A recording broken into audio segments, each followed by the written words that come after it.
Então, boa noite, pessoal. Sejam todos bem-vindos. Uma alegria a gente poder aqui estar junto para compartilhar o nosso estudo sobre as coisas de Deus. Mas antes vamos rezar, nos colocando na presença da Santíssima Trindade. Em nome do Pai, do Filho e do Espírito Santo. Amém. Queremos, Senhor Jesus, pedir a graça do Teu Espírito Santo sobre nós durante este momento, durante este encontro, por um motivo que eu seja um canal de instrumento para os meus irmãos, para ajudá-los na compreensão daquilo tudo que Tu deseja ensinar a cada um de nós nesta noite, e que também os nossos corações de cada um de nós esteja aberto à Tua palavra, à Tua vontade.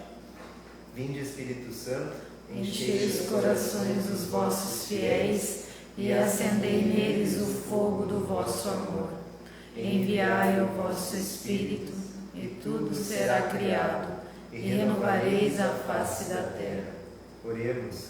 Ó Deus, que instruíste os corações dos vossos fiéis com a luz do Espírito Santo, fazei que apreciemos retamente todas as coisas, segundo o mesmo Espírito, e gozemos sempre de sua consolação, por Cristo Senhor nosso. Amém. Também queremos oferecer este encontro de hoje, todo o sacrifício de louvor, tanto para a preparação desta aula, quanto a nossa permanência aqui, neste momento, para que a gente possa rezar por todas as almas do purgatório e de modo especial por todos os flagelos do nosso estado, em função das cheias que temos nesses últimos dias. Também rezamos Ave Maria, cheia de graça, o Senhor é convosco, bendita sois vós entre as mulheres, e bendito é o fruto do vosso ventre, Jesus. Santa Maria, Mãe de Deus, rogai por nós, pecadores, agora e na hora de nossa morte. Amém. Continuamos em nome do Pai, do Filho e do Espírito Santo. Amém. Bom, irmãos, o encontro de hoje é sobre o Sermão da Montanha, que é uma passagem bíblica, mas também foi estudada por Santo Agostinho. Santo Agostinho, então, foi um filósofo que viveu no século IV, século V, então ele é considerado assim, o principal de todos os escritores da filosofia que a gente chama de patrística. Então, os padres da igreja, os primeiros padres da igreja, muito daquilo que a gente tem da nossa doutrina católica, então ela se iniciou nos primeiros séculos. Então, até esses dias a gente teve na nossa liturgia, então Pedro estava debatendo sobre a questão, se iam circuncidar ou não, os que estavam se tornando cristãos. Então, ali teve o primeiro concílio de Jerusalém. Então, nesse primeiro concílio de Jerusalém foi debatido se haver ou não, então não há, então foi definido ali. Então muitas das coisas da fé católica ela foi definida nos primeiros séculos, e Santo Agostinho ele faz parte, ainda, dentro dos primeiros séculos dessa linha teológica / filosófica nossa chamada de patrística, em que significa os pais da igreja. Então, os primeiros padres, que a gente acabou tendo. Bom, logo no início da obra, Santo Agostinho ele escreveu essa obra, gente, aproximadamente ali entre 393 a 395. Ele tinha se convertido. Aí, outro detalhe, tanto é que depois tem uma outra obra chamada Retratações, que aí então ele vai fazer algumas argumentações sobre a própria obra que ele escreveu reavendo, mas não significa que ele estava desconsiderando alguma coisa, não era propriamente só retificações, mas eram ratificações agregando mais coisas, na verdade. Então, agregando mais coisas em relação àquilo que ele já tinha feito, não era necessariamente fazendo uma retificação. Motivo da obra. Porque creio se encontrar aí um programa perfeito de vida cristã para a direção dos costumes.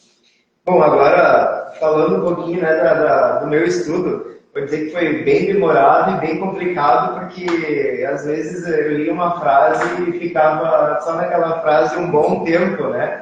Então, às vezes era difícil de avançar um pouco na leitura, né, do texto, porque não é uma leitura literária, né? Simples, é uma leitura muito profunda. E aí, então, Santo Agostinho ele vai fazer basicamente uma relação das bem-aventuranças com os dons do Espírito Santo.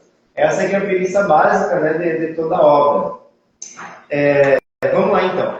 Só vamos fazer a leitura. Alguns trouxeram a Bíblia, né, cada um, né, com a sua tradução. A minha aqui é da Ave Maria. Só que ao invés de a gente ler todo o Sermão da Montanha são os capítulos 5, 6 e 7 do Evangelho de São Mateus.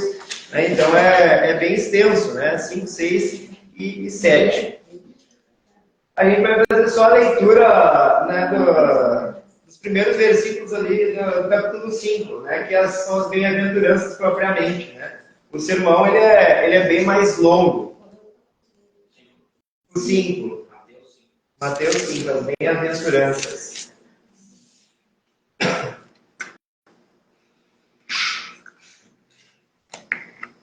Vendo aquelas multidões, Jesus subiu a montanha.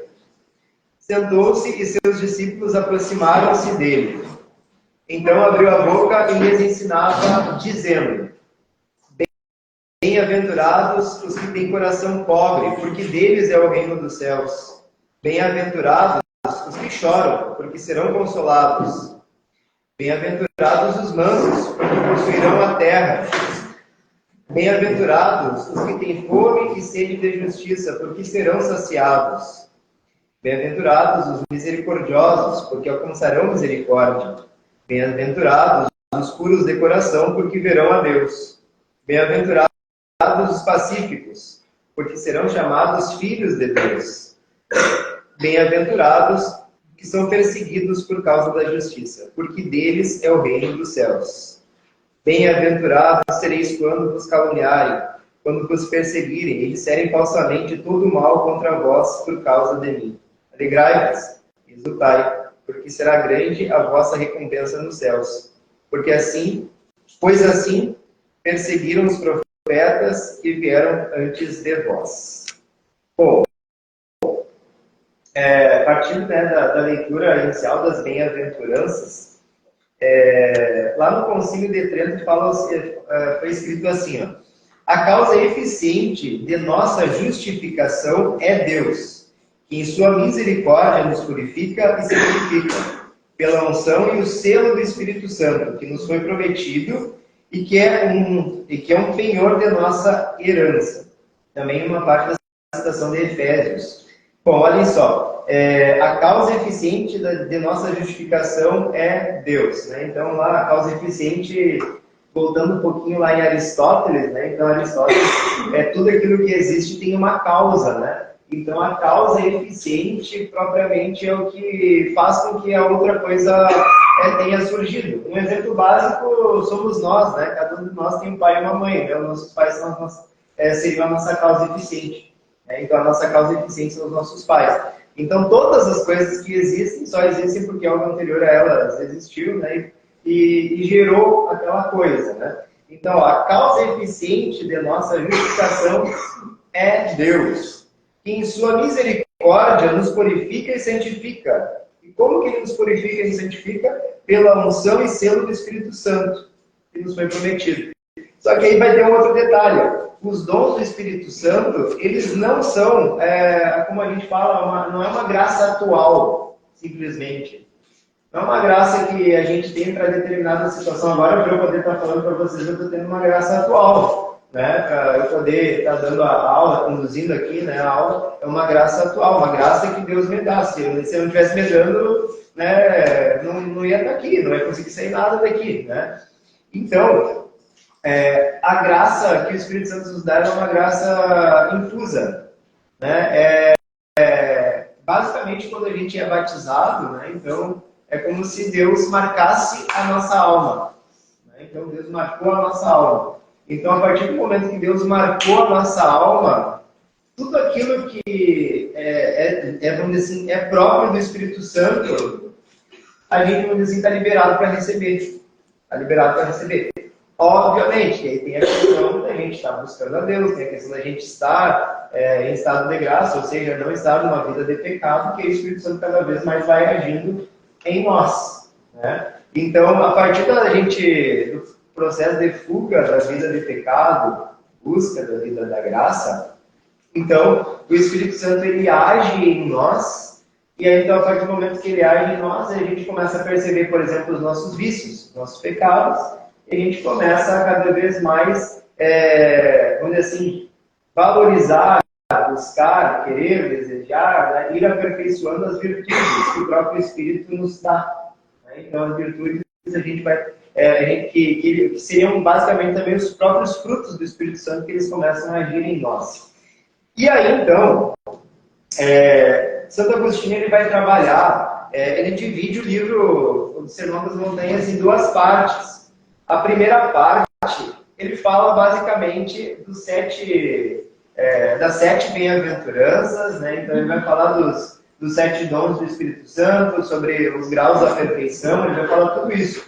Aí depois no livro 2, aí ele já vai se aprofundar cada vez mais na 6ª e na 7ª bem-aventurança. Então ele faz essa divisão. Até assim, na verdade, no livro, ele trabalha todas as bem-aventuranças, todos os graus de perfeição, né? Todos os dons do Espírito Santo, na sequência. E aí, então, para tentar deixar um pouquinho mais didático o negócio, eu tentei separar. Né? Então, eu tentei separar tudo que é relativo à primeira bem-aventurança, né? Os graus de perfeição e os dons do Espírito Santo, estou tentando trabalhar tudo no primeiro momento. Tá? Então, tudo de acordo com a ordem das bem-aventuranças. Primeiras considerações. Aquele que ouve minhas palavras construiu sua casa sobre a rocha. Né? Então, nós estamos aqui para, de fato, construir a nossa casa, né, espiritual sobre a rocha que é Deus. Por que seria um monte?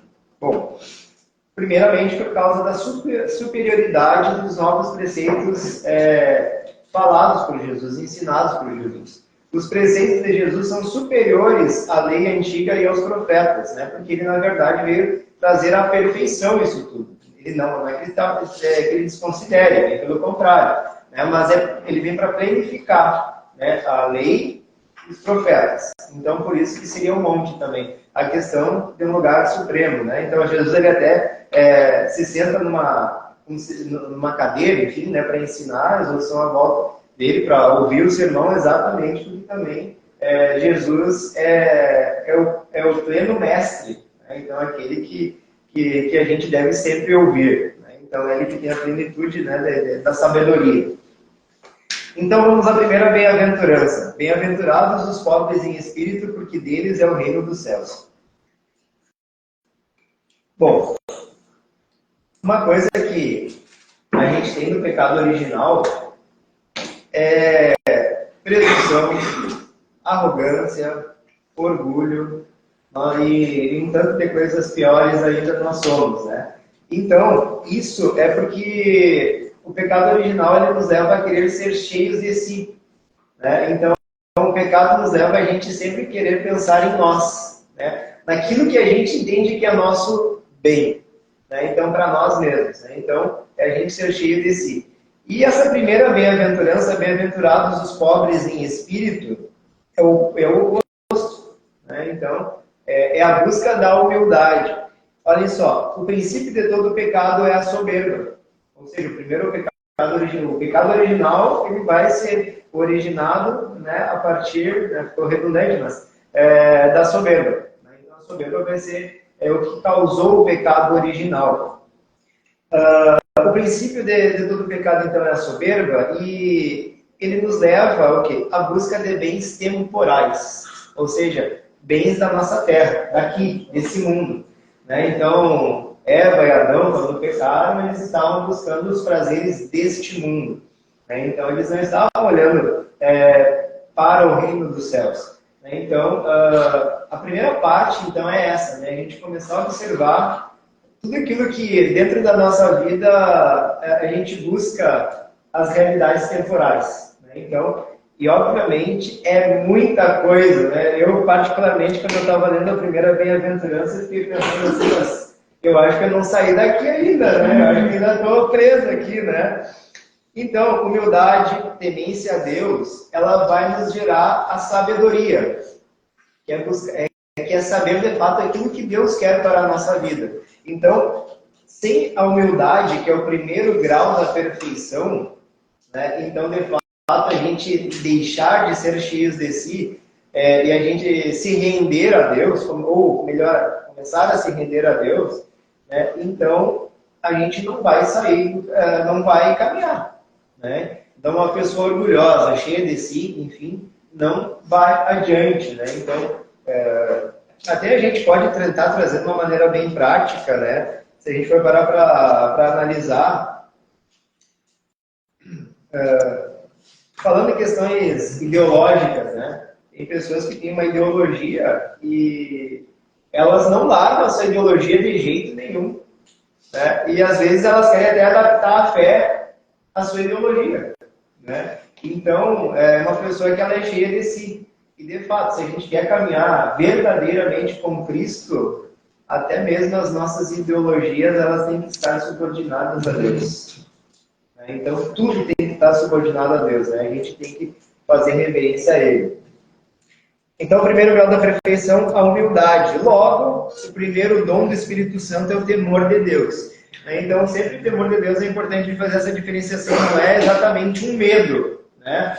Medo seria, que nem a minha filha mais velha teve uma vez que aí então a gente estava lá no meu sogro, a gente ia indo pro meu sogro e sempre quando ela chegava lá no meu sogro, ela pedia para assistir desenho na televisão e meu sogro tirava do canal lá onde eles estavam assistindo, né? Aí teve um dia que eu recomendei para ela, filha, olha, não pede mais. Deixa os seus avós, eles estão assistindo, deixa eles o que quiserem. Tu não fica enchendo o saco deles, tu não pede. Aí ela pediu, chegou a primeira coisa que ela fez foi pedir. Eu disse, quando a gente chegar em casa a gente vai conversar, né? E aí quando a gente chegou em casa, eu levei ela pro quarto dela, né? E a gente conversou de uma maneira bem séria, né? Então com o meu chinelo, né? Aí então, agora quando eu falo pra ela, né? Quando a gente chegar em casa a gente vai conversar, já bate nela, não é o temor, bate o medo, né? Então, porque ela tem o medo do que pode acontecer a ela. O temor a Deus na verdade, como se fosse um medo de desagradar a Deus.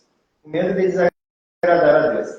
Agora, esses dias, como ela já está um pouquinho maior, aí eu, ao invés de ir para essa conversa no quarto com ela, assim, mais propriamente com o chinelo, ela fez uma coisa que me desagradou, aí eu só disse assim para ela, eu estou envergonhado de ti.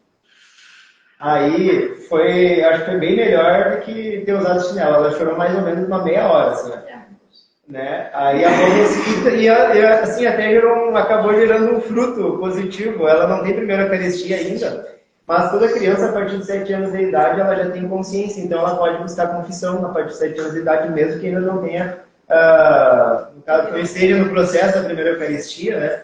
Então, aquilo ali, qual que era a ideia? A ideia é de gerar nela um certo ressentimento de querer me desagradar, me desapontar. Então, antes dela fazer alguma coisa, hoje, acredito eu, né? Espero eu, né? Ela vai pensar assim, não posso desagradar o pai, né? Ele vai ficar triste comigo. E aí é nesse sentido que a gente deve pensar em relação a Deus, né? Então, esse temor a Deus é querer não desagradar a Deus, porque a gente vai estar ofendendo a Deus. Depois a gente vai ver mais adiante e, infelizmente, qualquer pecado, por maior que seja, ou pequenininho que seja, é uma ofensa a Deus, né? Então, em toda a realidade da nossa vida, a gente não querer desagradar a Deus, né? Então, a gente tem esse temor de Deus, né? Exatamente porque a gente tem consciência que Ele nos ama, né? Então, a partir dessa consciência, Deus me ama, eu não posso estar rateando com Ele, né? Então, eu tenho que estar vivendo de acordo com aquilo que Ele me pede. Bom, o temor a Deus, ele é próprio de quem é humilde. O orgulho, facilmente ele se empolariza com o nosso irmão, tendo motivo ou não. A gente fica com raiva de alguém, às vezes até sem motivo, né? Então, às vezes, a gente até arquiteta na nossa mente aí coisas para falar para a pessoa, mesmo que se a pessoa nem falou nada ainda para a gente, né? A gente já pode, às vezes, ficar maquinando, a gente não sabe o que a pessoa vai responder, já fica maquinando, não, se ela vai falar isso, eu vou falar isso, né? Então, então isso é próprio de quem, né? E aí eu me incluo nisso, eu acho que praticamente todos nós, né? Não está vivendo a humildade de uma maneira plena, né? Então, o perdão é algo para quem está isento de arrogância e é humilde. O perdão é algo que é para quem está isento de arrogância e é humilde. Então, quem é arrogante não tem condições de pedir perdão e nem de perdoar, né? E aí, uma coisa que estava no livro e me chamou muita atenção, e eu acabei encaixando aqui nessa parte, a distinção entre Pedro e Judas. Pedro negou Jesus 3 vezes e Judas traiu Jesus. Pedro errou com Jesus e Judas também errou com Jesus. Só que aí tem um detalhe. Pedro ele reconheceu o seu erro. Talvez Judas tenha reconhecido o seu erro também, a gente não sabe, né? Porém, Judas, ele acabou se enforcando depois. Pedro não. Pedro não. Mas se a gente for parar para analisar, humanamente falando, o que Judas fez e que Pedro fez, também poderia ter levado Pedro a cometer a mesma coisa. Qual que era a diferença dos dois? Pedro via em Jesus Deus, não é o Messias, o Filho do Deus vivo. E Judas não via em Jesus Deus, via como um homem. Essa é que é a diferença. Que não era alguém capaz de salvar ele. Se ele visse Jesus como um homem, ele tinha se convertido, né? Visto como Deus. Visto como Deus, né? Teria se convertido, né? Então, como ele não via Jesus como Deus propriamente, como Messias, como Salvador, né? Então ele teve essa dificuldade. A segunda bem-aventurança. Bem-aventurados os mansos, porque herdarão a terra. Bom, aí então os gregos lá, eles também falavam das almas, né? 3 tipos de alma. Então tem a alma concupiscente, e aí uma delas, aí tem a racional, e uma delas era a irracível, né? Que a gente fala. A irracível seria uma pessoa que teria sentimentos impulsivos, vamos dizer assim, né? Uma pessoa muito impulsiva. E aí então, os homens irracíveis muitas vezes pelejam pelos bens terrenos, né? Os homens irracíveis, eles lutam pelas coisas terrenas, né? Então, vamos parar para pensar a paixão pelo futebol, né? 2 pessoas baterem boca por causa de futebol, por causa de time de futebol, estão pelejando por questões de coisas terrenas, né? Então, falando de Grêmio e de Inter, né? Aí teve aí a peleja agora. Vocês falavam que o estádio do Inter era perto do Rio, não sei o quê, mas o primeiro que pegou água foi a Arena. Os dois não levaram nada, né? Aí, então, tipo, um negócio desnecessário, né? Totalmente desnecessário. Então, é pelejar por coisas terrenas, né? Coisas que passam. Então, o segundo grau da perfeição, de acordo com o que nos traz Santo Agostinho, é o conhecimento das Sagradas Escrituras. Bem-aventurados os mansos, porque herdarão a terra. Aprender com mansidão e não ser rebelde contra os ensinamentos. É o primeiro caminho, né? Então, a gente não ser rebelde. Diante disso, o que vai acabar acontecendo? O segundo dom do Espírito Santo que ele vai tratar vai ser o quê? Da piedade. Por quê? Porque, olha só, a piedade convém aos mansos. Se há piedade, não há crítica pelo que não se sabe ou não se compreende sobre Deus ou as Escrituras. A gente não sabe, como a gente estava falando antes, né? Como tudo surgiu, foi o Big Bang, não foi o Big Bang, enfim, né? A gente não pode se rebelar contra Deus só exatamente porque a gente não tem conhecimento sobre isso, né? Então, a mansidão é exatamente aceitar as coisas de Deus, a gente ser manso. Primeiro ponto lá, então, ter humildade, né? O segundo ponto é, de fato, a gente ter essa mansidão, para a gente poder acolher as coisas de Deus. Se a gente não for manso, a gente não vai ter o conhecimento das Sagradas Escrituras. E se não tem conhecimento das Sagradas Escrituras, você não tem conhecimento do próprio Deus, das coisas de Deus, né? Então, a palavra de Deus, né, a Bíblia, ela é a fonte do conhecimento de Deus, porque é por meio dela que está a revelação divina, né? Então, A, a gente já teve em outros momentos, em outras aulas, né, que a Bíblia em si, a fé cristã, melhor dizendo, não só a cristã, mas a própria fé judaica, ela é carregada de milagres. Ela é carregada de milagres. Se nós somos cristãos, a gente acredita em milagre, propriamente. É impossível a gente dizer que a gente é cético, né? Não tem como um cristão dizer que é cético, né? Porque senão a gente nem comungaria, né? Então, e isso tem que ter uma mansidão, ou seja, aceitar, acolher. Aqui vem uma outra questão, né? Se a gente for parar para analisar, aqui fala a virtude da mansidão no processo de aprendizagem. Com a mansidão a gente consegue aprender. Por exemplo, existem os dogmas da nossa fé. Nossa Senhora Virgem é um dogma da nossa fé. Mas como que pode? Nenhuma mulher pode engravidar sendo virgem? A nós pode. Pode, melhor dizendo, né? A nós pode acontecer. E a gente tem que ter a mansidão de acolher essa verdade de fé. É uma verdade de fé e a gente não questiona. A gente simplesmente acolhe, acredita e ama, inclusive, essa verdade de fé. Então, é uma verdade de fé. É um milagre. Se a gente não acreditar nisso, ou seja, não tiver essa mansidão, a gente vai estar toda hora lutando com a palavra de Deus. Então, nenhum argumento ele vai ser sólido. Só que, olhem só, eu não estou dizendo que a gente simplesmente acolhe e deu, fica por isso mesmo. A gente vai vendo depois nos processos, que cada vez mais a gente tem que buscar o conhecimento. Só que o verdadeiro conhecimento, a sabedoria plena, absoluta, é o próprio Deus. E Deus ele vai se revelando a nós. Cada vez mais a gente vai conhecendo o próprio Deus.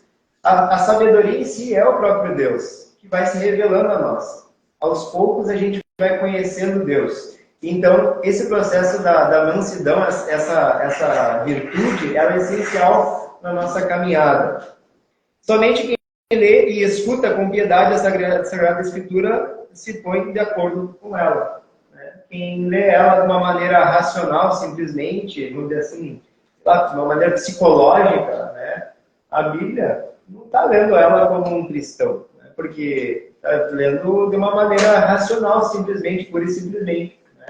Então, não está agregando, não digo que não esteja agregando, de repente ali seja o caminho da conversão da pessoa, tentar buscar de uma maneira racional e depois ela se converta a Cristo.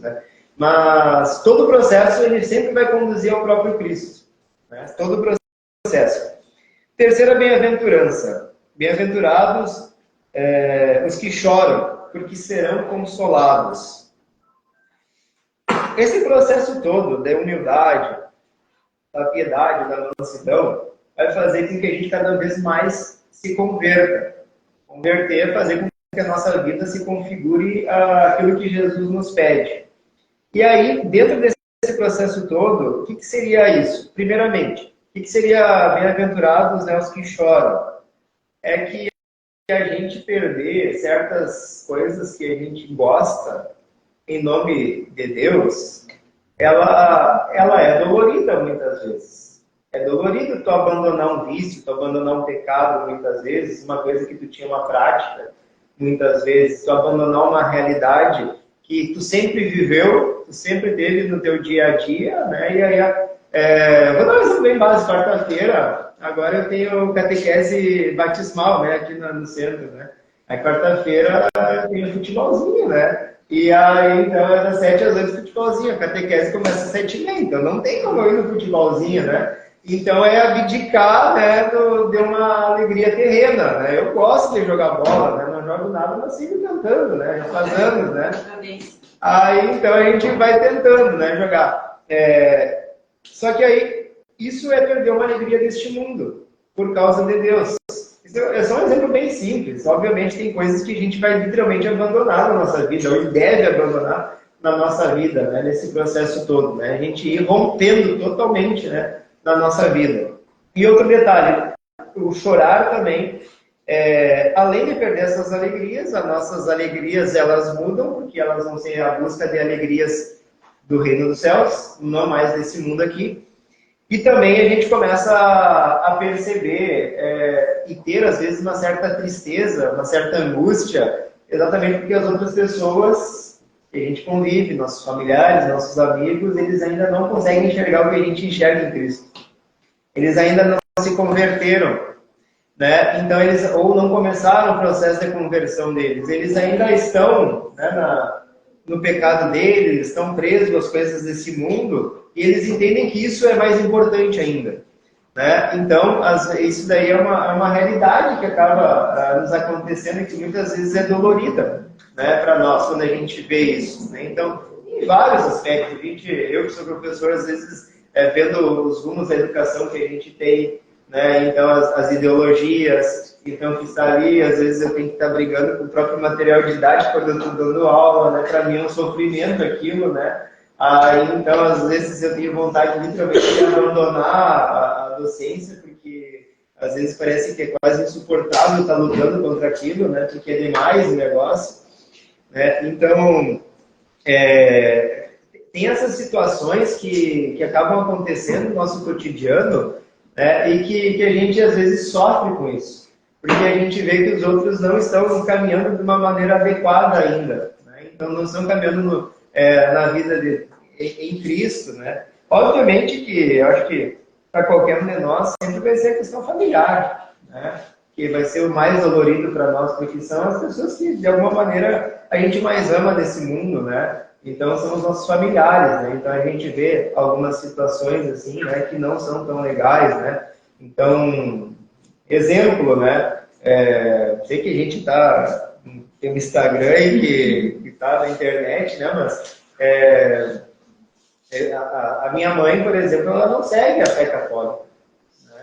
Então, para mim, é uma coisa muito dolorida, né? E é uma pessoa, como a gente fala no popular, é muito cabeça dura, é difícil de lidar.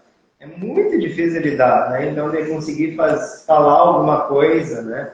Então, é bem complicado isso, bem complicado. Então, às vezes, dá uma dor, assim, né? O meu pai, agora, assim, eu tô com uma alegria, né? Porque ele tá com o processo de unidade do casamento com a minha mãe, né? Então, ele e a minha mãe casaram na igreja. Mas já conversei com alguns padres, especialmente com o padre Flávio, que é o daqui da diocese, que faz essa parte, que trabalha nessa área aí, e de fato, felizmente, tem causas bem plausíveis, né, para a nulidade do casamento e depois ele poder casar com a minha madrasta e poder, por exemplo, comungar, né? Então, basicamente é porque eles casaram como me fizeram, né? Então, é um motivo bem plausível, né, de nulidade do casamento, né? E depois, não durou tanto tempo o casamento, e teve brigas e tudo mais, então são fatores que acabam, que pode ser. Então, já me causa uma certa alegria que, pelo menos, né, o pai está entrando nesse caminho, né? Está buscando. Então, já gera uma certa alegria. Bom, então, gente, qual que é o grau da perfeição que a gente começa a ter a partir, né, dessa bem-aventurança? Bem-aventurados os que choram, que serão consolados. Chora também pelos pecados, né? Chorar também porque não tinha um pecado. Também. Né? Sim. É desagradável a Deus. Exato. Não, aí também entra. Mas aí, cara, eu já ia entrar nessa parte, porque aí o grau de perfeição é o grau da ciência. Obviamente aqui já não está falando de ciência no sentido, na questão, né, de pesquisa, né? Mas ciência isso, não de ciência acadêmica, mas ciência de ser ciente das coisas, né? Estar ciente daquilo. Então, descoberta dos hábitos da carne e pecados que estão sujeitos. Então, a gente começa a observar, estar ciente cada vez mais, né, dos hábitos da nossa carne e dos nossos pecados. E a gente começa a fazer um processo para tentar ir tirando eles da nossa vida. A gente começa, de fato, como o Galera falou, a chorar pelos nossos pecados. Talvez não, às vezes, de uma maneira externa, com lágrimas, mas é uma coisa que nos incomoda muito, né? Então, aquilo ali acaba nos perturbando bastante. Por que eu ainda estou nisso? Né? Por que eu ainda cometi esse pecado? Né? Então, isso acaba acontecendo. Né? Eu, particularmente, muitas vezes acontece isso no meu dia a dia. Né? Então, acaba acontecendo. E o que seria dom da ciência, né, a partir dos dons do Espírito Santo? Pelas Sagradas Escrituras, chegou ao conhecimento do cativeiro que estavam, sem saber, desejavam as algemas. Olhem só, sem saber a gente estava aprisionado e sem saber, se a gente não tem a graça do Espírito Santo, a gente permanece algemado e ainda deseja as algemas para a nossa vida. Platão. É bem nítido aqui, né? Exemplo aqui, né? Então, o exemplo bem básico, assim, se a gente for parar para analisar, é o adultério. Então, a justiça se dá ao não cometer esse pecado. Porém, né, a gente não pode cometer esse pecado nem no coração. Nem no coração. Então, olhem só, a gente, a partir do momento que a gente tem a ciência do que é certo, do que é errado, daquilo que é a vontade de Deus, então a gente não é apenas simplesmente, por exemplo, não matar, né? Pegar uma faca, pegar uma arma e matar alguém. Não, é até uma palavra que a gente utiliza com alguém, pode ferir alguém. Isso também seria o não matar, seria o matar, melhor dizendo, né? Com palavras. Então, o adultério, por exemplo, Jesus ele mesmo explica, né? Então, que se dá até mesmo quando a gente está pensando já, o desejo que a gente está tendo, né, em relação àquela outra pessoa. A gente está desejando ela na nossa mente, a gente já está pecando, já está em adultério. Então, tudo isso já mostra que a gente começa a ter cada vez mais forte dentro de nós essa ciência do que é o pecado. Cada vez mais fica mais nítido para nós. E a quarta bem-aventurança. Bem-aventurados os que têm fome. Pode? As três primeiras bem-aventuranças ali, a gente percebe que, se vocês perceberam, ela está embutida dentro da via purgativa. Ela precisa, eu queria falar isso depois, mas porque precisa da graça de Deus, mas precisa da nossa vontade também. Né? E São João da Cruz vai chamar de purificação ativa. Eu preciso, ativamente, pela minha vontade, fazer essas purgações, né? Essas mortificações. Então está dentro da via purgativa. Então, o que ele chama de noite escura ativa dos sentidos e do espírito. Está vendo isso aí? Depois, agora ele vai começar a falar da justiça e da misericórdia, ligados, né? Aí vai começar o Espírito Santo vai operar mais na gente, ainda mais, nem tanto de uma forma ativa nossa, mas mais por uma parte difusa, né? Ele está operando agora mais, né? E aí estamos tentando chamar de noite passiva. Noite passiva, no sentido do Espírito. Começa agora nessa bem-aventurança. É uma coisa passiva, por exemplo, o Espírito Santo vai dar de mais justiça, mais misericórdia e muito mais lá naquelas outras bem-aventuranças, vai falar depois, né? É isso, é o Espírito Santo. Aí já está no outro padrão, né? Outro patamar, né? Vamos lá, então. Então, bem-aventurados que têm fome e sede de justiça, porque serão saciados. Justiça, então, o que é a justiça? Esse é o grande ponto, né? Então, Santo Agostinho vai pegar, então, lá na passagem de João, capítulo 4, versículo 34. O meu alimento é fazer a vontade daquele que me enviou. Depois, lá em Hebreus, o justo viverá pela fé. Então, a justiça, plenamente, para nós cristãos, é fazer a vontade daquele que me enviou. Ou seja, Jesus ele fez a vontade do Pai. Agora, a nossa função, a nossa justiça é a mesma coisa. Isso é ser justo para nós, a partir de agora. O que é o justo? É a vontade de Deus na nossa vida. Isso é o justo. Não é mais simplesmente uma justiça humana. Então, agora, para nós, o que é o justo é a justiça de Deus, aquilo que Deus nos pede.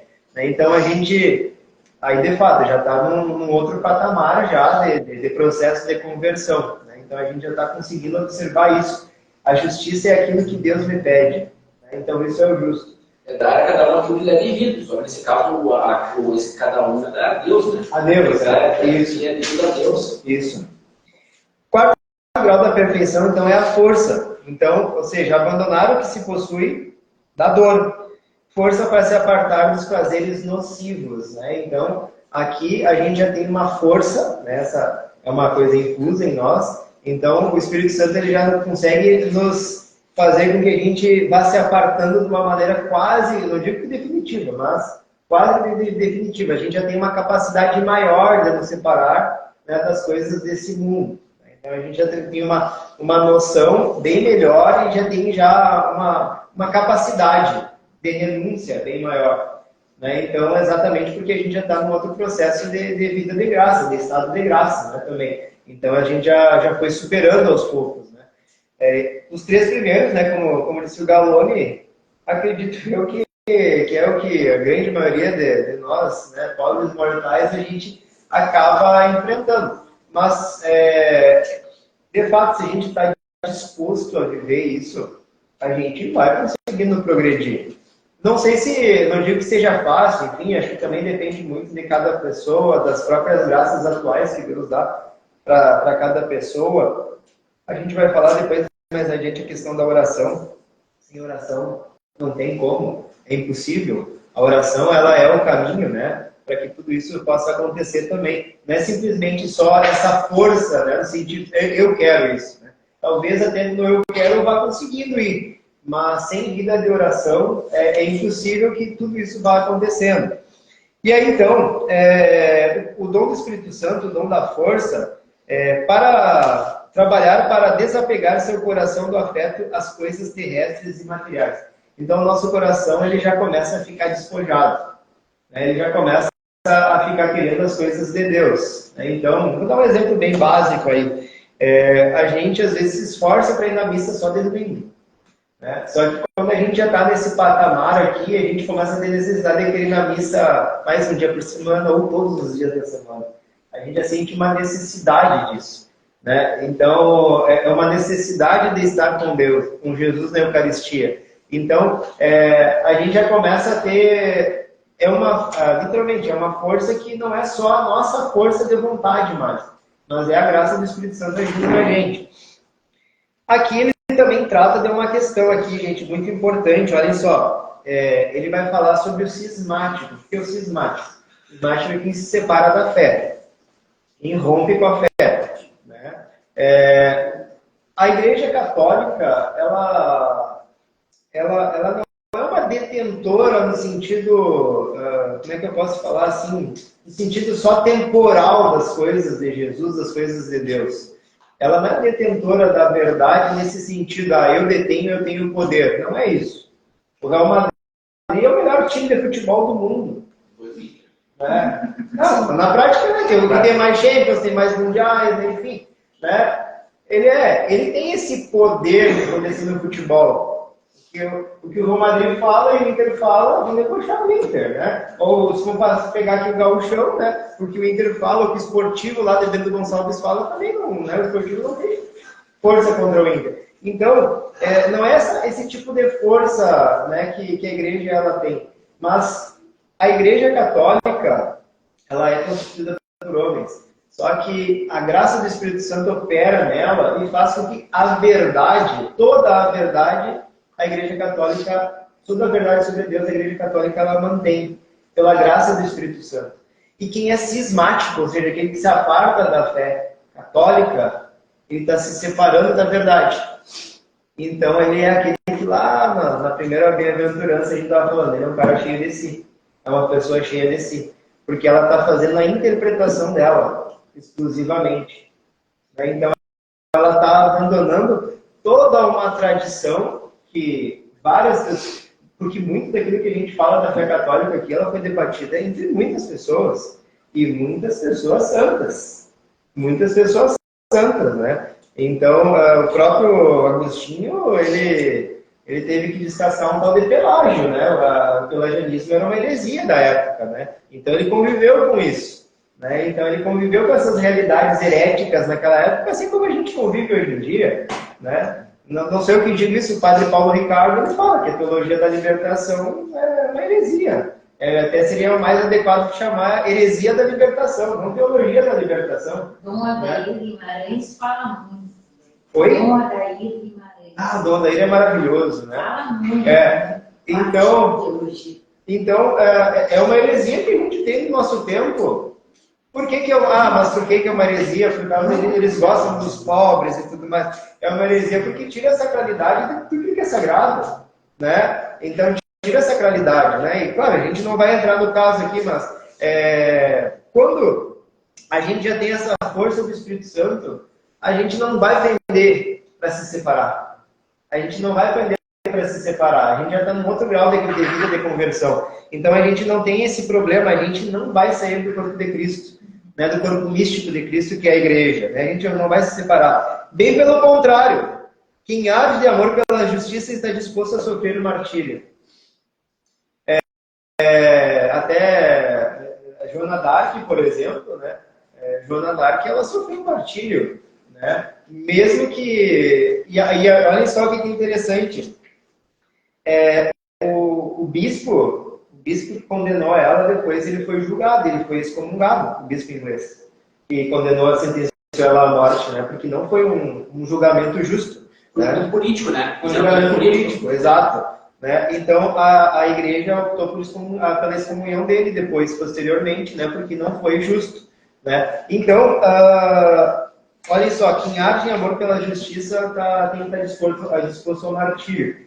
Aqui, o Joana d'Arc é um martírio de sangue, né? Ela morreu, de fato. Mas a gente, por exemplo... muitos de nós, se a gente quer de fato viver a nossa fé, a gente vai viver hoje em dia uma coisa também chamada de martírio branco, que é a gente lutar, né, contra os bens temporais que estão impregnados em todas as realidades que a gente vive, né, na nossa família, né, no nosso trabalho, na escola, né, então todos os ambientes que a gente vive, a gente vai estar lutando contra todas essas realidades, né, a todo instante. E é um martírio. Então é por isso que a gente pode sofrer o famoso cancelamento, muitas vezes, né? As pessoas não querem mais conviver com a gente. Né? Por quê? Por causa que a gente optou por Jesus. Né? Então optar por Jesus dá essas consequências, às vezes. Né? É um martírio branco. Né? Muita galera boa que a gente pode conviver todo mundo junto, né? E a gente pode ser também, né? Então a gente vai, literalmente, a gente vai trocando. Muitas vezes também as nossas amizades, né? Então a gente é difícil às vezes, sei lá, sair daquele grupo, aquela turma que a gente se dá bem, pode ser para jogar bola, pode ser para sair, para fazer uma confraternização, enfim, né? Então tudo isso a gente às vezes, dependendo da situação, a gente vai abandonando. A gente vai saindo dessa realidade, a gente vai abandonando, né? E para nós é uma coisa muitas vezes sofrida, mas Deus nos dá a força, né, para a gente poder sair. O Foton Scheele diz o seguinte, que não sei se ele falou para Deus. Enquanto todo mundo quer descer da cruz, né? Tem que permanecer na cruz. Né? O mundo quer que desce da cruz, desce. Exato. Bem-aventurados os misericordiosos, porque alcançarão a misericórdia. Olha, eu não sei se alguém falou isso que tu disse, né? Mas é por isso que nem Jesus quis ficar na cruz dos evangélicos. O próprio Cristo não quis ficar.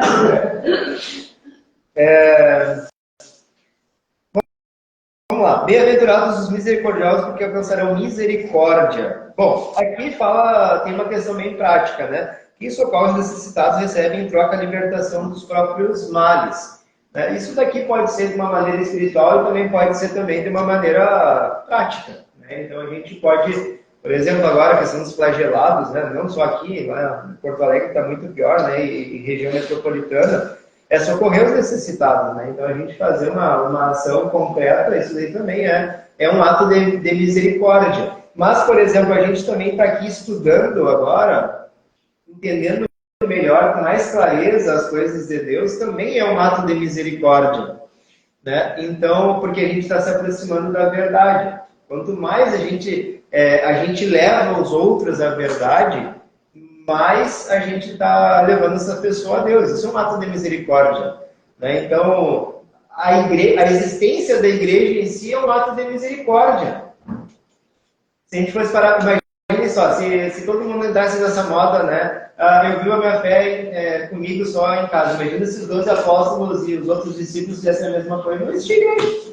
A gente nem ia saber nada, não ia saber nada sobre Jesus. Né? Então, a própria existência da igreja é um ato de misericórdia. Então, o quinto grau da perfeição e o quinto dom do Espírito Santo é o conselho.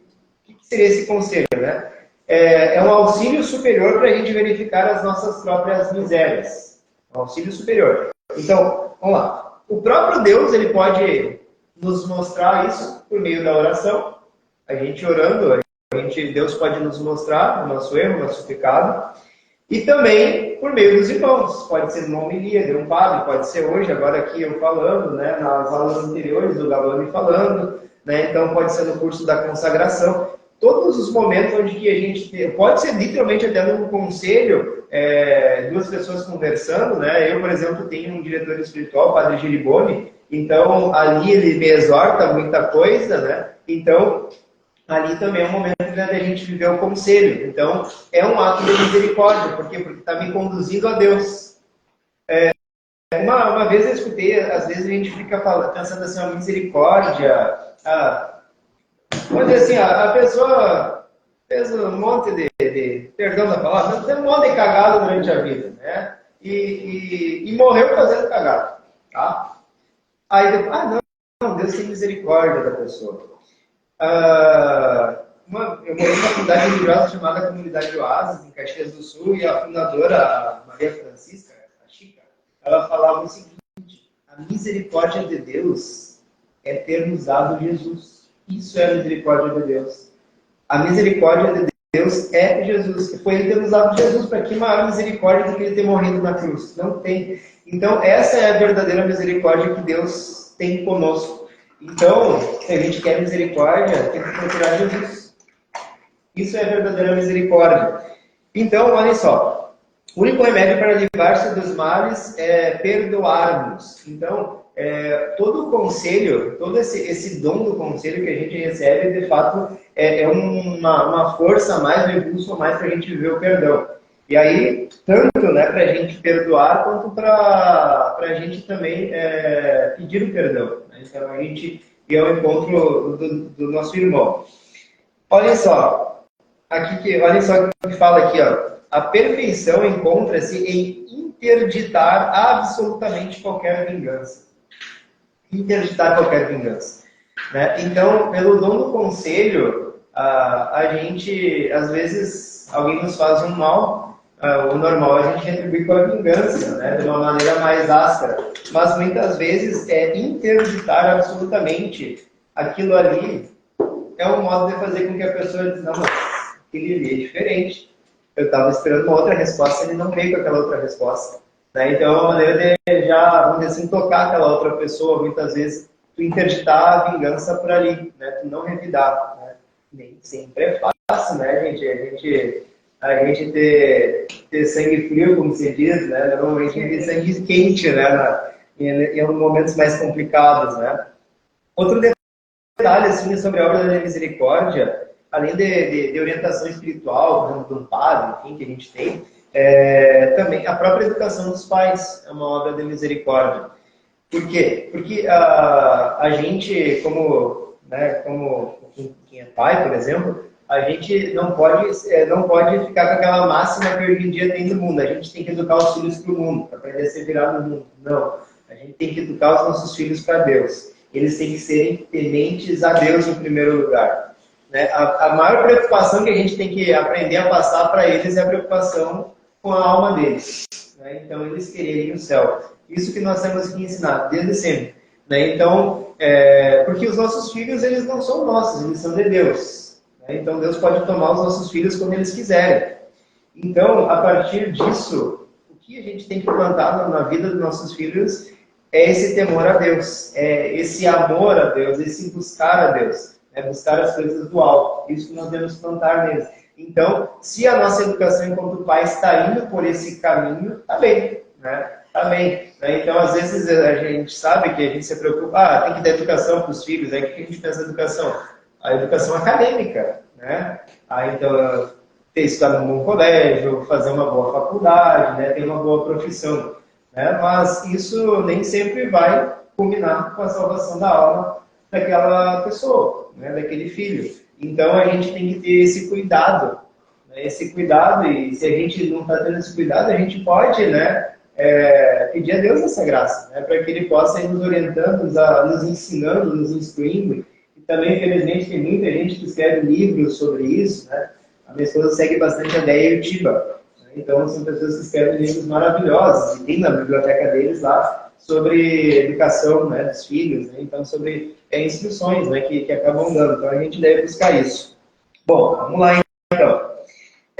Gente, agora, a sexta e a sétima bem-aventurança tem um pouquinho na parte 1 do livro, né, que o livro ele é dividido em duas partes, e depois a parte 2 é propriamente da sexta bem-aventurança e da sétima bem-aventurança, assim.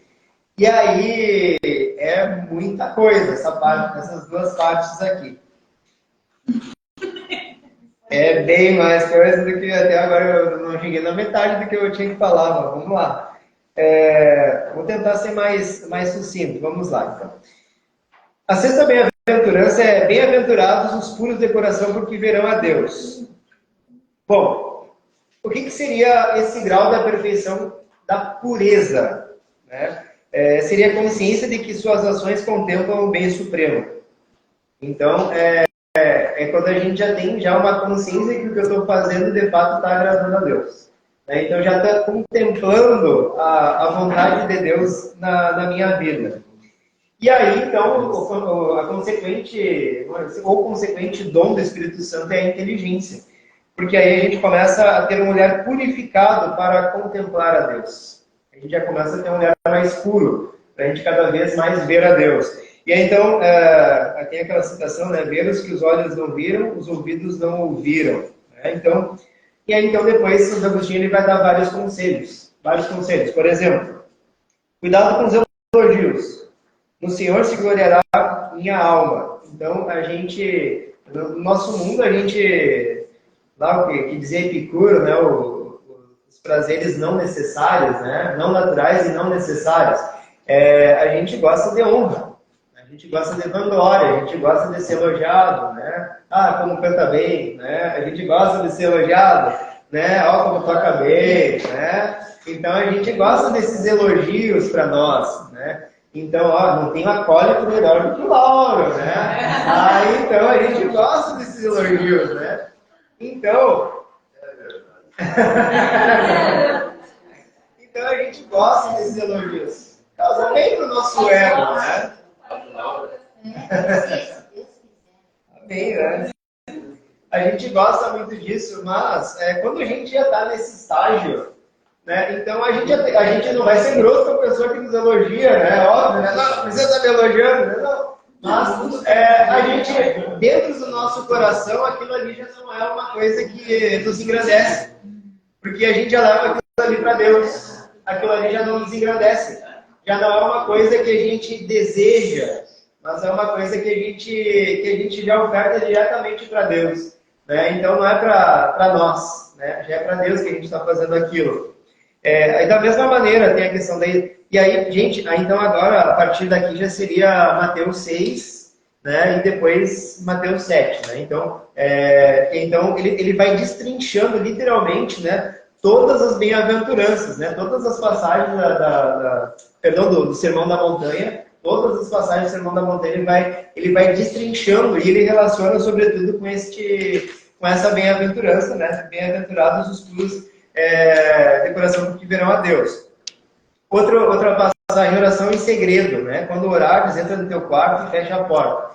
Né? Então, claro, não necessariamente é bom a gente ter um espaço só nosso, né? Sem barulho e tudo mais, isso é importante para uma oração pessoal, uma nossa oração íntima com Deus, mas muitas vezes a nossa oração não vai se dar na igreja. Né? Então, por exemplo, que a nossa oração ali dentro da igreja, mesmo que seja em comunidade com os nossos irmãos ou aqui entre nós, ela tem que ser sincera para Deus. Né? Então o coração tem que ser puro para Deus. Né? Então esse que é o segredo. Né? Então a gente entra no nosso quarto e fecha a porta. Né? Teu Pai que está oculto, Ele te recompensará. E a oração, gente, aqui que é o grande ponto. Não existe nenhuma bem-aventurança, nenhuma delas, se não tiver oração. A oração ela perpassa a vida cristã necessariamente. A vida de oração é indispensável. Óbvio que cada um vai ter o seu próprio método de oração. Né? O que a gente sempre o que é mais indicado, assim, vamos dizer assim, hoje em dia, assim, pelo menos que a gente tem de instruções, sempre a gente pelo menos ter a leitura da liturgia diária. Né? A gente ter conhecimento da liturgia do dia. Né?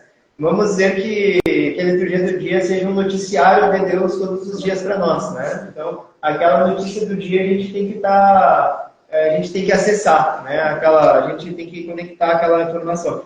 E a oração, ela perpassa isso tudo, né? Visto que a oração, né, a gente já teve outros momentos, a oração, ela não é simplesmente só aquela oração pessoal. Tem várias formas de orar, oração individual, oração coletiva, né? A gente acaba atendo e mesmo assim existem métodos de oração, então tem várias formas de a gente conduzir a nossa oração, mas é indispensável que ela exista na nossa vida. Deixa eu comentar rapidinho essa parte da oração. Dentro da teologia da perfeição, que eles estão estudando a teologia da perfeição, os caminhos que a gente está falando, o negativo, o iluminativo e o unitivo. Eles falam que eles dão muita ênfase, claro, existe a oração coletiva, aquela que a gente reza na missa e tal, mas eles dão ênfase na oração mental, que chama, né? É aquela entra no teu quarto, fecha a porta.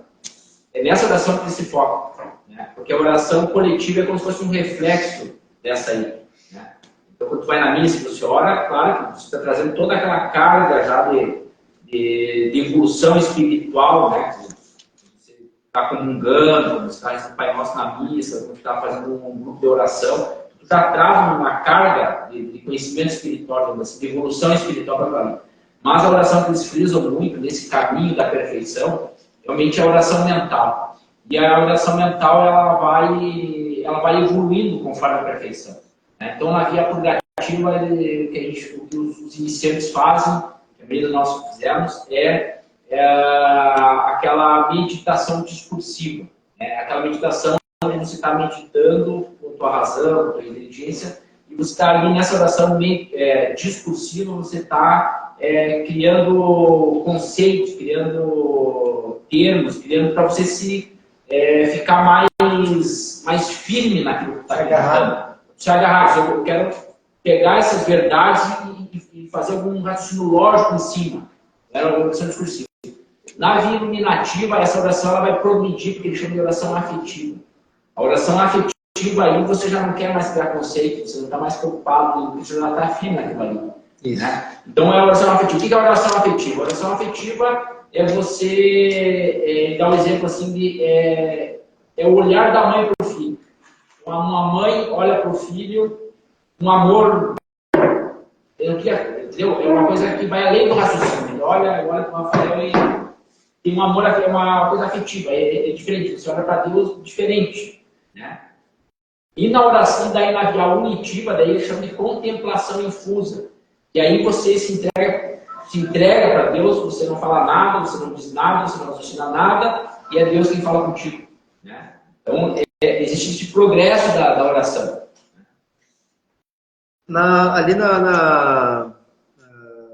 Ainda no Mateus 5, versículo 17, fala assim, ó, não julgueis que vim abolir a lei ou os profetas, não vim para os abolir, mas sim para levá-los à perfeição. Pois em verdade vos digo, passará o céu e a terra, antes que desapareça um iota, menor letra do alfabeto hebraico, um traço da lei.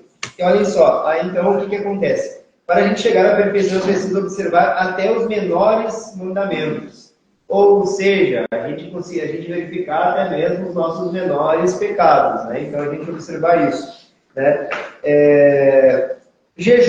O jejum ele é muito importante nesse nosso processo todo, porque ele faz com que a gente, de fato, abandone as nossas realidades temporais. Né? Então, adotar a prática do jejum é extremamente importante, né, nesse sentido, e até mesmo a gente vê que o nosso maior bem, o nosso maior tesouro não são as coisas aqui dessa terra, né, mas sim são os tesouros que Deus nos preparou. Né? Então, as realidades de Deus são os nossos maiores bens, os nossos maiores tesouros. Né?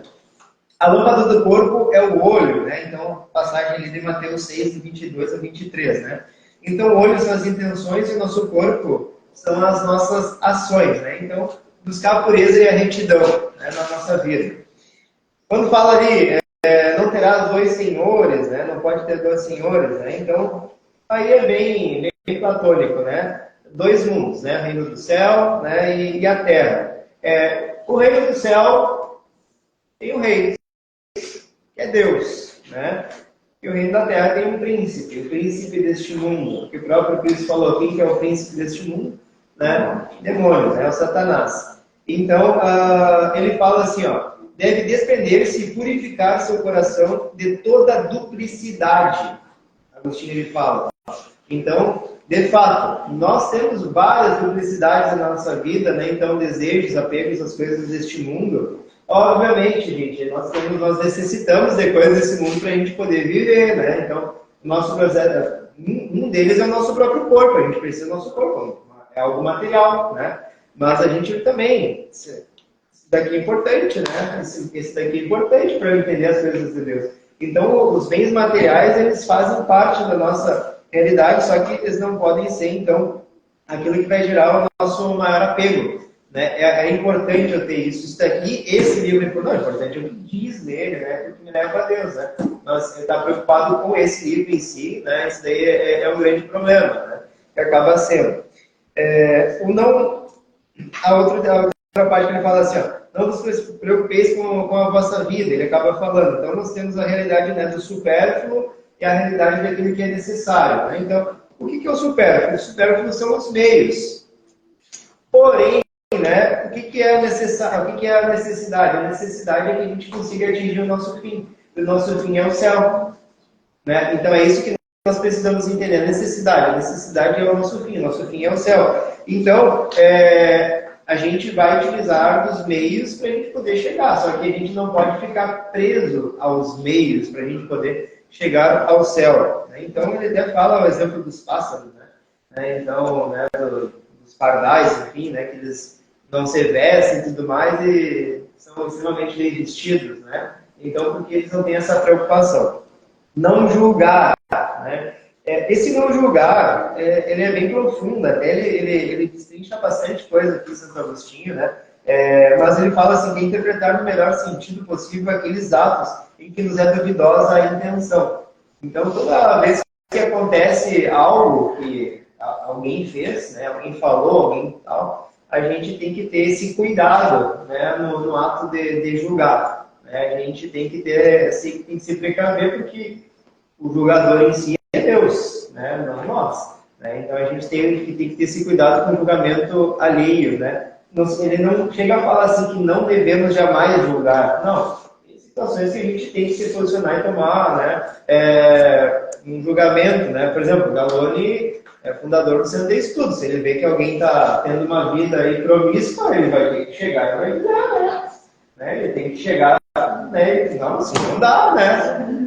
Então, ele julgar, que ele fala, não é no sentido de apontar o erro, ó, isso é obrigação. Isso, que é o conselho. É o conselho. O julgar é o julgar assim, vai para o inferno. Essa aqui é uma santinha, deve se salvar, isso aí não depende da gente. Não. Agora eu posso julgar, tipo, ó, você está fazendo uma coisa errada, você podia se corrigir, não, e até mesmo julgamento precipitado, assim, das pessoas, né? Sétima bem-aventurança, então. Bem-aventurados os pacíficos, pois serão chamados filhos de Deus. Né? Então, aqui, gente, de fato, aí já é outro nível, né? Os pacíficos nada se opõem a Deus. Os pacíficos nada se opõem a Deus. Aí, então, olhem só, eu peguei toda uma citação. Encontram paz em si mesmos aqueles que dominaram todos os movimentos de sua alma e o submeteram à razão, isto é, à mente e ao espírito. E por ter dominado todas as concupiscências da carne, tornaram-se o reino de Deus. Tomara que a gente chegue nesse patamar, né? Um dia nas nossas vidas, né? Então que a gente se torne o próprio reino de Deus. Né? Então por isso que fala, os pacíficos serão chamados filhos de Deus. Porque de fato eles já vivem de uma maneira a realidade de Deus. Aí a gente pode de fato citar mais recentemente aí João Paulo II, né? O São Pio de Pietrelcina, né? Pessoas que viveram há pouco tempo, né? E que tem vários outros, obviamente, né? Que a gente poderia citar inúmeros, né? Mas que já viveram a vida de uma maneira perfeita. 8h20, vou tentar cumprir 8h30, tá? Vou analisar aí rapidão. O sétimo grau da perfeição, então, gente, o sétimo dom do Espírito Santo é a sabedoria. A sabedoria, o que seria isso? Seria a contemplação perfeita da verdade. literalmente a pessoa já não tem mais dúvida de nada, ela não duvida, ela não questiona. Né? Lembrando que a sabedoria não é a pessoa ter um imenso conhecimento sobre as coisas da Terra, mas de fato é a pessoa estar próxima da verdade que é Deus. Né? Então as realidades que a gente vive, né? Tanto as realidades, vamos dizer assim, materiais, quanto as realidades espirituais, a gente já não questiona.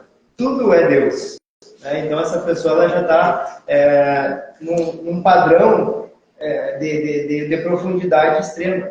Santo Agostinho, o cara, ele foi muito santo, porque ele fazia poucos anos que se convertiu quando ele escreveu isso. Poucos anos, ele não era nem isso ainda. Imagina só tudo isso que ele escreveu. E ainda depois ele escreveu as retratações, como eu disse para vocês, ainda só para complementar mesmo, né? Não para refutar alguma coisa que ele tenha dito, não. Ele só escreveu para aumentar ainda mais, né? Pelo dom do Espírito Santo, tudo já está em perfeita ordem, a razão não se revolta contra Deus. Então, o dom da sabedoria, de fato, a gente está ligado à sabedoria de Deus, a gente não se revolta contra Deus. Né? Então, a gente já está em paz, não tem mais, porque não está em paz é estar em guerra. A guerra que é um conflito. Isso. Você não tem mais conflito. Não tem mais conflito. Está em paz. Aceita tudo em relação a Deus. Aí, olha só, aquela passagem lá no Mateus 7, do 14 ao 13 ao 14, famosa, da porta estreita, né? Então, que a gente tem que entrar pela porta estreita. Não tem problema. A pessoa já vai, assim, pode ser a mais apertada possível, ela vai passar, né? Então, porque, na verdade, todas aquelas realidades temporais, né, lá das primeiras virtudes, né, os primeiros graus da perfeição que a pessoa foi vivendo, já não é um problema para ela. Ela já não tem esse problema aqui em jogo de futebol, que eu vou na catequese. Não tem mais esse problema, né? Já está totalmente tranquilo, a opção. Sem bagagem. Total. Tem as vagas, né? Isso. A porta é estreita, mas o que tem que fazer para aquela porta estreita? Tem que se tirar as bagagens, tudo, a vaidade, poxa, que é todos os pecados, tá ali, tá, né? Consegue passar. E aí fala sobre os frutos, aquela passagem, né, que a gente vai conhecer as pessoas pelos frutos, né? Os frutos vão ser consequência da nossa sabedoria. Então a gente vai conseguir agir de uma maneira sábia, né? Que nem esses dias eu estava contando da história de querer ser agradável a Deus e criar uma Kombi nova, né? Aí eu quero ser agradável, estava precisando de uma Kombi nova na cidade que eu morava, né? Então, porque a outra era até, imagina se eu morar em Caxias com uma Kombi a gás, né? Então era complicado, né? Porque perde força no motor, né? O carro que é a gás. E aí então teve uma vez que a gente desceu o morro de ré, assim, porque o motor não aguentou subir, né? Um morro lá, daqueles morrinhos de Caxias. Aí então a Chica dizia o seguinte, né? Senhor, eu quero te ser agradável, mas uma Kombi nova, né? Então ela dizia. Então ela já está num grau de sabedoria incrível, né? Até a maneira como vai pedir a Deus. Né? Então já está num outro patamar, né? E aí, ó, naquela passagem muito importante, ó, ninguém pode dizer Jesus é o Senhor a não ser pelo Espírito Santo. Porque de fato a gente só vai conseguir dizer que Jesus ele é o Senhor das nossas vidas se a gente já está com a nossa vida toda rendida a Ele, né?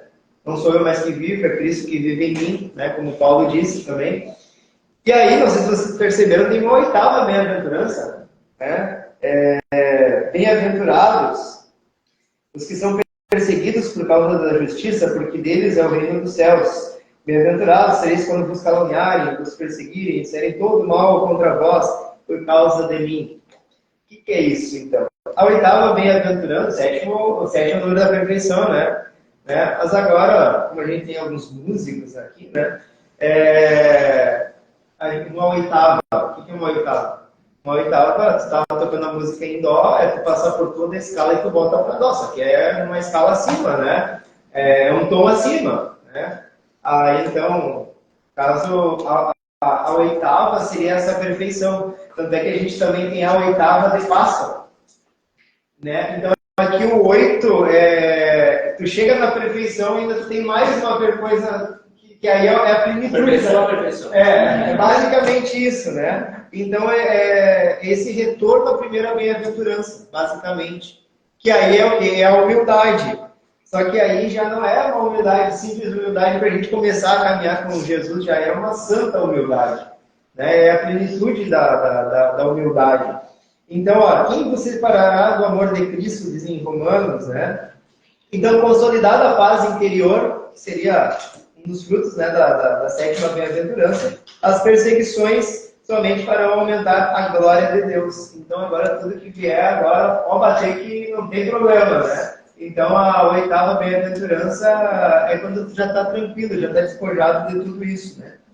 E um resumo bem resumido de tudo isso é o seguinte, né? O olho, o próprio Santo Agostinho ele fala no resumo lá no final, né?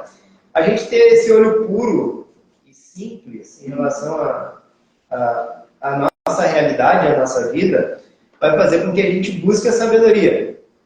E aí, a partir da sabedoria, a gente vai ter uma paz segura, né? A gente vai ter uma segurança em Deus. Quando a gente tiver essa segurança em Deus, a gente pode ser chamado de filho de Deus.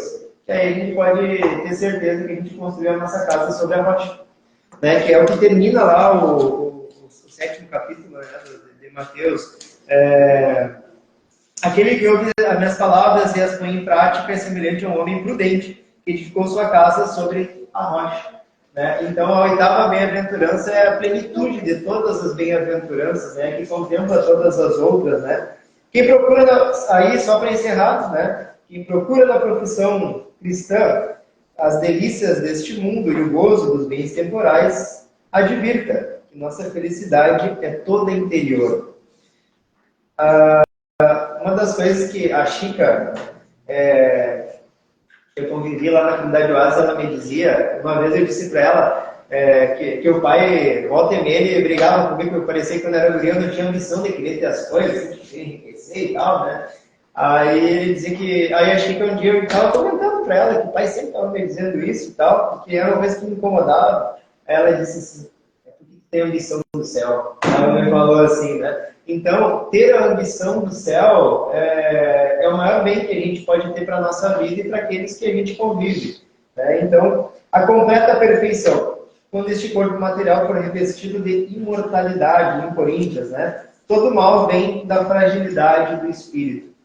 Então, significa que nós somos corpo, né? Nós somos corpo e alma.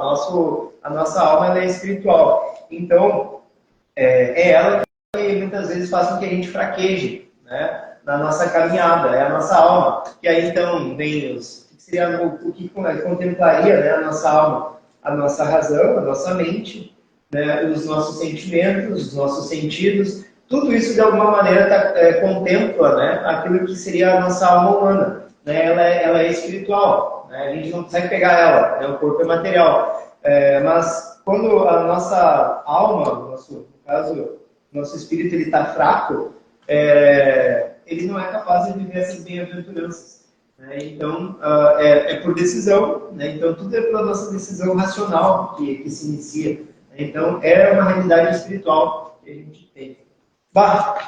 Ok, a gente conseguir. Infelizmente, eu não trabalhei sobre a oração do Pai Nosso, porque tem, né, dentro do Sermão da Montanha, a oração do Pai Nosso.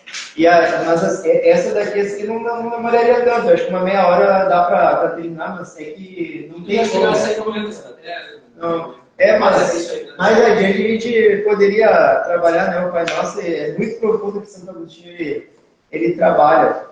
Amém. Então vamos entregar a Deus, né, o nosso encontro. E como a gente já fez esse oferecimento às vítimas, né, de todas essas catástrofes ambientais e também, né, as almas do purgatório, uma das coisas que Santo Agostinho fala, quando ele está explicando a oração do Pai Nosso, é que toda oração ela também deve ser um louvor a Deus, né, iniciar pelo menos com louvor a Deus. Né? Então, que tudo de fato seja para a honra e glória de Deus, né, que tudo isso que foi estudado e tudo isso que tanto previamente quanto nesse encontro de hoje, também seja um sacrifício de louvor a Deus em prol das almas do purgatório, né, e também de todos os que passaram por essas catástrofes. Pai nosso, que estais nos céus, santificado seja o vosso nome, venha a nós o vosso reino, seja feita a vossa vontade, assim na terra como no céu. O pão nosso de cada dia nos dai hoje. Perdoai as nossas ofensas, assim como nós perdoamos a quem nos tem ofendido. E não nos deixeis cair em tentação, mas livrai-nos do mal. Amém. Continuamos em nome do Pai, do Filho e do Espírito Santo. Amém. Foi tocado.